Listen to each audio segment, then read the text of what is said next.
Assalamualaikum warahmatullahi wabarakatuh. Perkenalkan, saya Ferry Anggriawan dengan NIM 2023 1011 03 11 099. Saya Imam Riyadi dengan NIM 2023 10 11 03 11 044. Saya Muhaimin Mufrad, NIM 2023 101103 11103. Yang dimana artikel ini kami buat sebagai tugas pengganti UTS mata kuliah Hukum Acara Pidana Khusus yang diampu oleh Bapak Yaris Adiel Fajrin, SHMH. Pada kesempatan kali ini saya akan membahas mengenai artikel yang sudah kami buat yang berjudul Dekonstruksi Paradigma Retributif dalam Sistem Peradilan Pidana Anak Berbasis Restoratif Justice.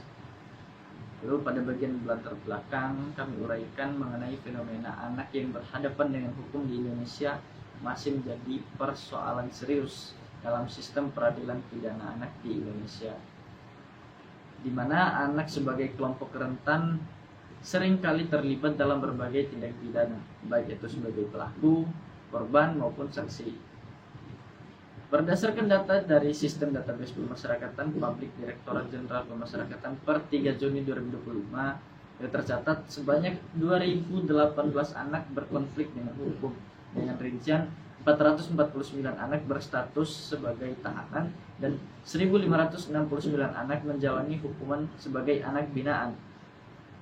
Pendekatan represif yang berlebihan terhadap anak berpotensi menimbulkan fenomena overcriminalization dan stigmatisasi sosial terhadap anak.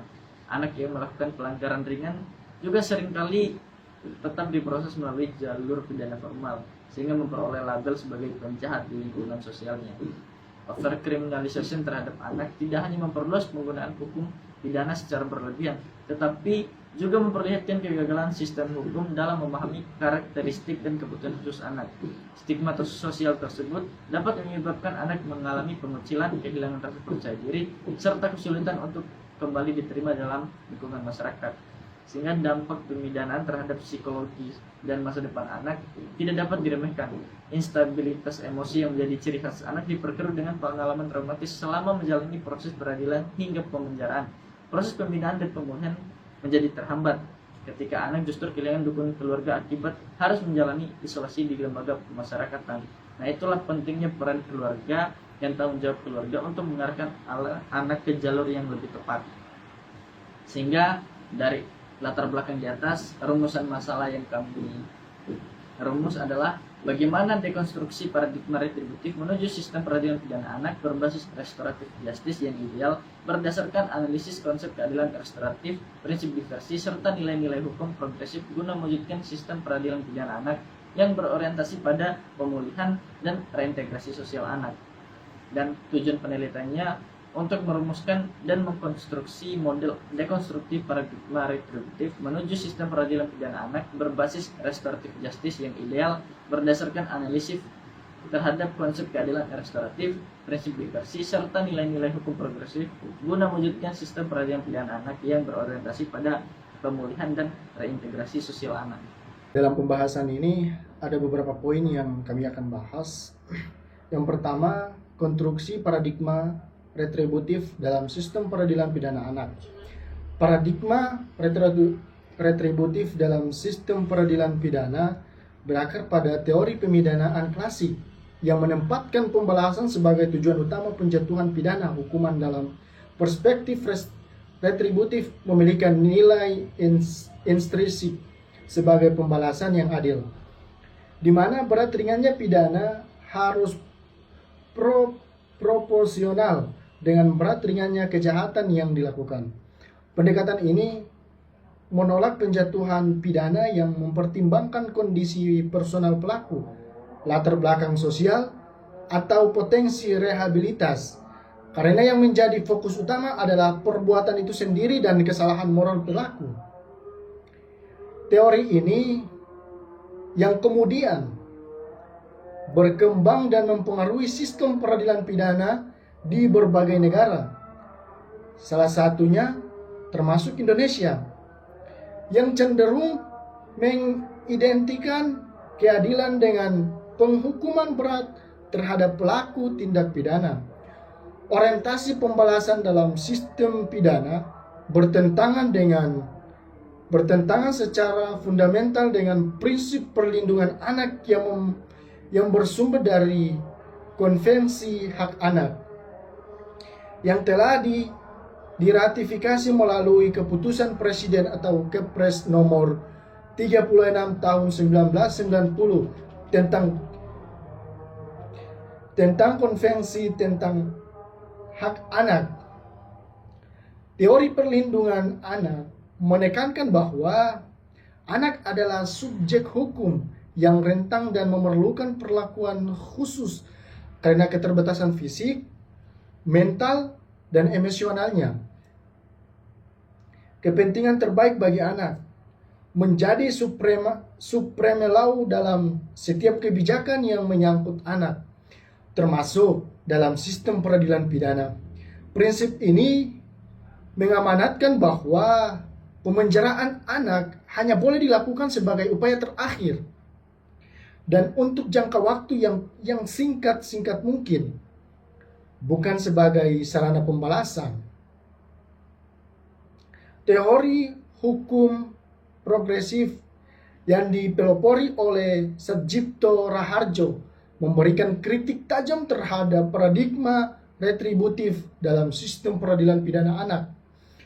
Hukum progresif memandang bahwa hukum bukanlah institusi yang otonom dan steril dari nilai-nilai kemanusiaan, melainkan harus bergerak untuk melayani kebutuhan manusia, termasuk anak yang berhadapan dengan hukum.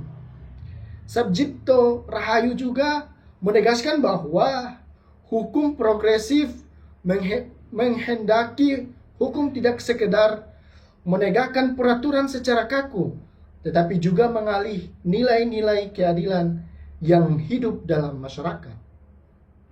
Dalam konteks peradilan anak, hukum progresif menolak pendekatan retributif yang justru menghancurkan masa depan anak dan sebaliknya mendorong pendekatan yang humanis dan restoratif. Lebih jauh sebagaimana diuraikan dalam teori hukum progresif, mengajarkan bahwa aparat penegak hukum, polisi, jaksa, hakim tidak boleh menjadi mesin penghukum yang bekerja secara mekanisme berdasarkan teks undang-undang semata. Mereka harus menjadi pelayanan keadilan yang mampu melihat realitas sosial dan mempertimbangkan dampak putusan terhadap kehidupan anak ke depan. Dalam pandangan hukum progresif, memenjarakan anak bentuk kegagalan sistem, karena hukum seharusnya hadir untuk memulihkan, bukan menghancurkan. Penegakan hukum progresif akan selalu mengutamakan diversi dan mediasi daripada proses peradilan formal yang berujung pada pemenjaraan. Yang kedua, dominasi paradigma retributif dalam praktek peradilan anak. Hasil penelitian menunjukkan bahwa sistem peradilan pidana anak di Indonesia hingga saat ini masih berorientasi pada penghukuman, bukan pada pemulihan sebagaimana diamanatkan oleh Undang-Undang Nomor 11 Tahun 2012 tentang sistem peradilan pidana anak. Yang ketiga, dekonstruksi paradigma retributif menuju restoratif justice. Restoratif justice atau keadilan restoratif yang merupakan pendekatan penyelesaian perkara pidana yang melibatkan pelaku, korban, keluarga, masyarakat untuk secara bersama-sama mencari penyelesaian yang adil dengan menekankan pemulihan, bukan pembalasan. Nah, keterkaitan dengan penelitian terdahulu, hasil penelitian ini sejalan dengan berbagai penelitian terdahulu yang mengkritik pendekatan retributif dalam peradilan anak. Salah satunya penelitian Putra et al. 2022 oleh menemukan bahwa sistem peradilan pidana anak di Indonesia masih cenderung menggunakan pendekatan retributif yang berorientasi pada pembalasan. Padahal pendekatan ini tidak sesuai dengan karakteristik anak. Yang kedua, penelitian Simanjuntak et al. 2022 juga mengkonfirmasi bahwa diversi sebagai implementasi restoratif justice belum berjalan optimal karena mentalitas aparat penegak hukum yang masih terbelenggu paradigma lama. Yang terakhir, orientasi dekonstruksi paradigma retributif.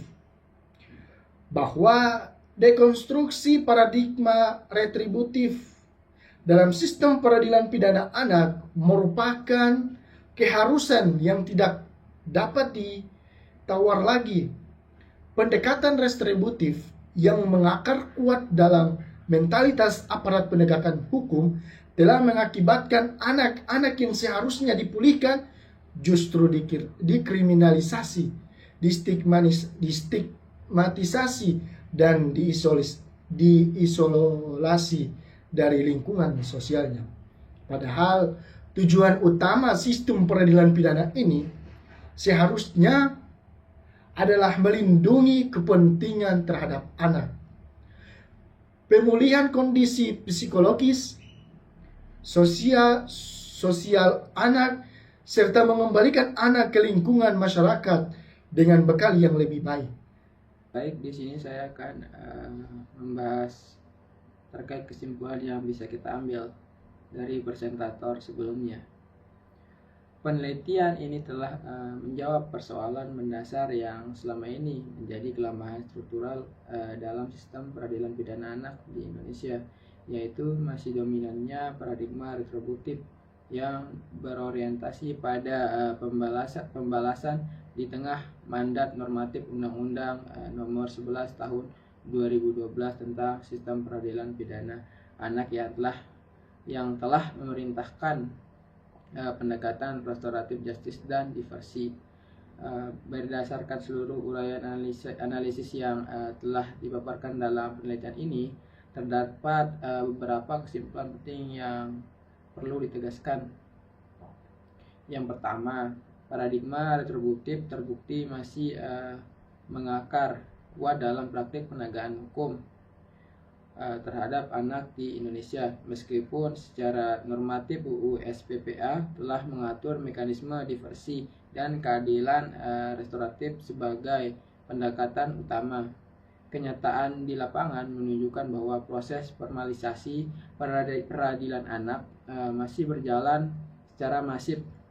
Data menunjukkan meningkatnya kasus anak berhadapan dengan hukum dari sekitar 1.700 anak pada periode tahun 2020 sampai dengan 2021 menjadi hampir 2.000 anak per Agustus 2023. Angka ini bukan sekedar statistik, melainkan cerminan dari kegagalan sistem dalam mengimplementasikan pendekatan yang lebih humanis terhadap anak.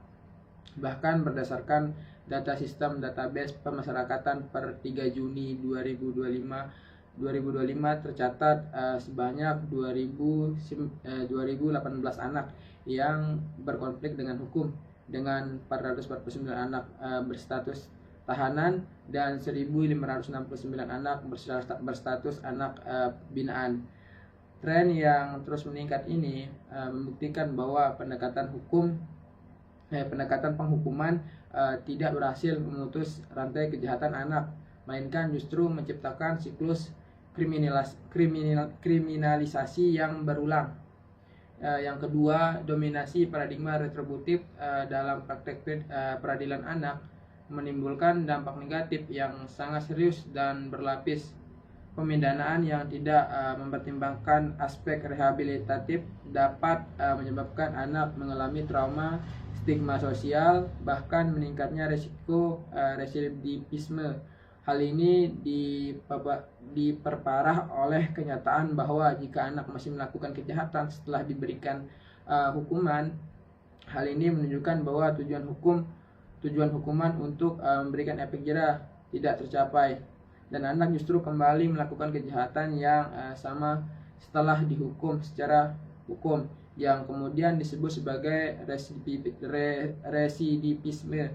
Fakta residivisme ini secara telak membantah asumsi dasar paradigma retributif bahwa hukuman berat akan membuat orang jera. Dalam konteks anak, pemidanaan justru memperburuk kondisi psikologis, memutus akses anak terhadap pendidikan dan keluarga, serta membuka pintu bagi anak untuk semakin terlibat dalam dunia kriminal.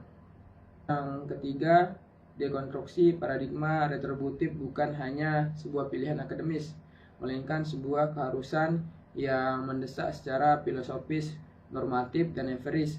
Secara filosofis, teori hukum progresif yang dipelopori Sejipto Raharjo mengajarkan bahwa hukum harus hadir untuk melayani kebutuhan manusia, bukan menjadi mesin penghukum yang bekerja secara mekanis.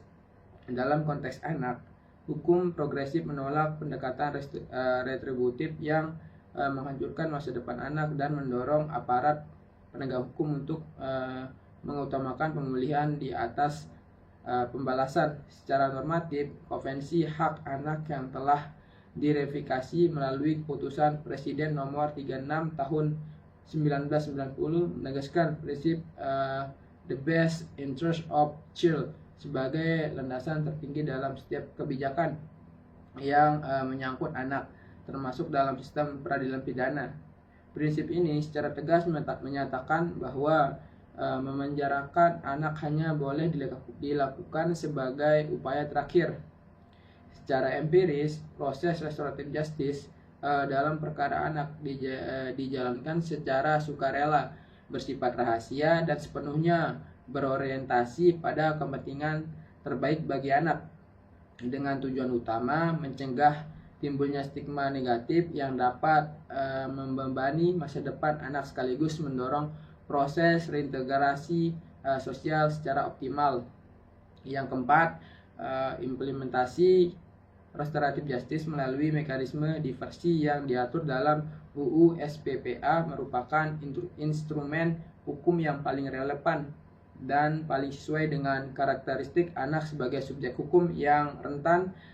Dalam pasal 1 ayat 6 UU SPPA, restoratif justice didefinisikan sebagai proses penyelesaian tindak pidana yang melibatkan pelaku, korban, keluarga pelaku maupun korban, dan pihak lain yang terkait untuk bersama-sama mencari penyelesaian yang adil. Melalui mekanisme ini, penyelesaian perkara tidak lagi berpusat pada soal siapa yang harus dihukum, melainkan beralih pada pertanyaan yang lebih substansial, yaitu bagaimana hubungan yang rusak dapat dipulihkan, bagaimana korban dapat memperoleh pemulihan yang nyata, dan bagaimana anak pelaku dapat memahami tanggung jawabnya tanpa harus kehilangan masa depannya.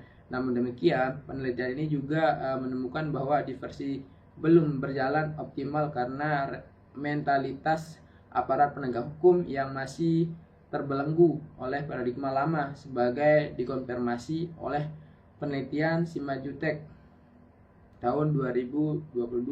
Ini membuktikan bahwa pembaruan norma hukum saja tidak cukup apabila tidak disertai dengan perubahan cara berpikir para penegak hukumnya.